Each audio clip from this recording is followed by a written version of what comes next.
Letters of John Nelson Darby, Volume 1, Letter 84F, of 1031. p. 163, Mons. Einard, from the French. Very dear brother, you are entering I think upon that period of activity which makes a life of reflection a far more hidden life than before. This is a very real advance in Christian life. I like divine philosophy, it is still to my taste. As long as the external life is composed of this, we have the appearance of being far more spiritual and deep. Thus, the steam which escapes from the engine appears to have much more force than that which draws the heavy train, which only appears to offer resistance to the movement that it is sought to give it, but it is when hidden for the most part, that the force really acts. In this way its reality also is put to the proof. And why do I say that it is real progress?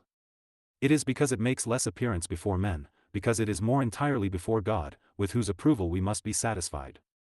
We must be content to possess the thing with him, nay, to find it in him, but that is to possess it in reality. It is the principle of moral perfection, to enjoy things instead of accrediting oneself with them in the eyes of others. Active Christian life is a common life of service, in contact with human passions, faults, and weaknesses, in a word, in contact with the flesh. But to act in it, to introduce God in it, and this is what Christ was, there must be power, we must be really in communion with him, participating thus in that nature that nothing encroaches on, and which shines in its own perfection in the midst of all, to be above all that we meet with. Divine philosophy, supposing it to be real, and to meet with no opposition when displayed before others, is an easy enjoyment, and, as I have said, one clothes oneself with it, one displays it to admiring eyes. To walk in Christian life, we must be what we admire, that is another thing. We must be divine, in the sense of the communion of his nature. And this is why Jesus was the most isolated of men, and, at the same time, the most accessible, the most affable, the most isolated, because he lived in absolute communion with his Father, and found no echo, no sympathy with the perfect love which was in him, the most accessible, the most affable, because he was that love for others. Speaking of the ineffable work which opened a way for that love through all the sin, he says, I have a baptism to be baptized with, and how am I straitened until it is accomplished? That baptism of bitterness and death, which made an end of sin, even in its last stronghold and its last title of destruction, through the righteousness of God against us, gave free course to that love in its infinite designs of grace, for love is of infinite invention for the happiness of that which is loved, and the love of God purposes that which is beyond all our thoughts. It is the spring of the thoughts of the infinite God. And again, when towards the end of his course the opportunity presents itself, at the moment when the unbelief of his own makes him say, How long shall I be with you? And suffer you? For, and this is what he expects from us in this poor world, there was not, even in his own, faith or capacity to make use of the resources of grace and power which were in him, he adds, without even a moment's interval, Bring thy son hither. Luke 9 verse 41. The consciousness of being isolated in his love, so that others did not even understand how to profit by it, does not, for a moment, arrest his energy and activity. The same sentence which contains the how long, says also, Bring thy son hither. What was then the life of this Jesus, the man of sorrows, and acquainted with grief?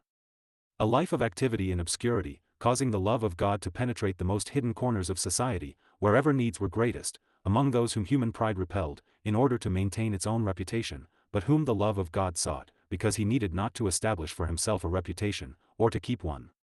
He was always the same, and the more he apparently compromised himself, the more he manifested himself in a perfection which never belied itself. The love of God needed not, like human society, to protect itself from that which laid it too bare. It was always itself. The toilsome life of Jesus was passed in seeking souls in all circumstances.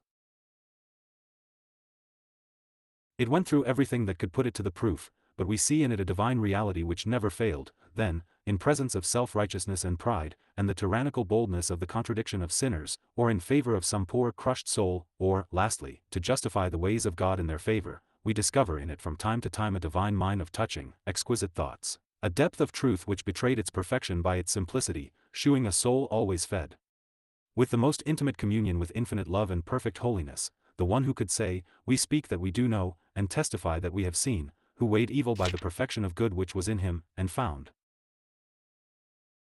In the fearful discoveries, if we speak of discoveries where all was open, which the holiness of his soul made, opportunities for the manifestation of infinite love, or rather, it was the love of a holy being which made these discoveries, a love which clothed itself with a grace which, by its very humiliation, placed itself within the reach of all the needs of the heart, and which, at the same time, in presence of the pride of man, shewed itself at the height of the dignity and majesty of God. How beautiful to see this person, these divine qualities piercing through the humiliation, place himself within the reach of those whom the world despised, and find, being wearied with his journey, indebted for a drink of water to a woman who scarcely dare shew herself with others, meat to eat which the world, and even his disciples, knew nothing of, and that, in the deliverance of a poor heart crushed by the weight of a bad conscience and the contempt of her fellow creatures, to whom he had given back, or rather, given, the spring of life and joy. What a prospect! How much of blessing to sinners this opened to his soul, for he did not disdain such consolation in the midst of a world which drove him from its bosom. Thus love consoles itself, the heart that loves the sinner needs it in such a world. But where is this to be found? In retirement, in the labors of a life which had to do with the common needs of soul, but as abiding in the truth, for this life did not shelter itself from the misery of the world, to walk in the midst of that which has an appearance only, but it brought into it, precious grace. The love of God. He was that which others could write of. How many needs, hidden even in the most degraded souls, would confess themselves, would come to light, if a love, a goodness which could give them confidence, were presented to them, but for this, one must be content, often to find oneself in the midst of such degradation, being preserved from it only by what is within, and this was the life of the Lord. How many souls are whirling in pleasure, in order to silence the moral griefs which torment them. Divine love not only answers needs, it makes them speak. It is delightful to see the opening out of a soul, and, at the same time, to see the entrance of spiritual intelligence. One may not exactly seek the degradation I speak of, but we find the world knowing that is the truth as to what is found there, and its external forms do not rebuff the soul. But it is a life of labor, of patience and of happiness, the like of which cannot be found. Christ could say through all, that they may have my joy fulfilled in themselves. Without doubt there are diversities of gifts, but even when God opens this path before us in His grace, how slow we are to follow the track of the one who draws us there. Courage, dear brother. Grace is there in the path which He has opened to us, we find it every day as we go along, and what glory, when all the principles which have been formed in the heart by faith, blossom in heaven, and are reproduced in the fullness of their results, according to the heart of God. We must wait while walking by faith. But I must stop. I am at Dash, where I am pursuing a very humble work, a work of detail, but a work in which I am very happy, feeling I am at my post, and even with little desire to leave it. God in His great goodness refreshes me a little, when I see souls refreshed and happy in the thought of His precious and perfect grace. It is a little work, but I see in it the good hand of God, who in spite of our weakness makes us feel a little how good it is to be with Him. October 1, 1849. 51084 F.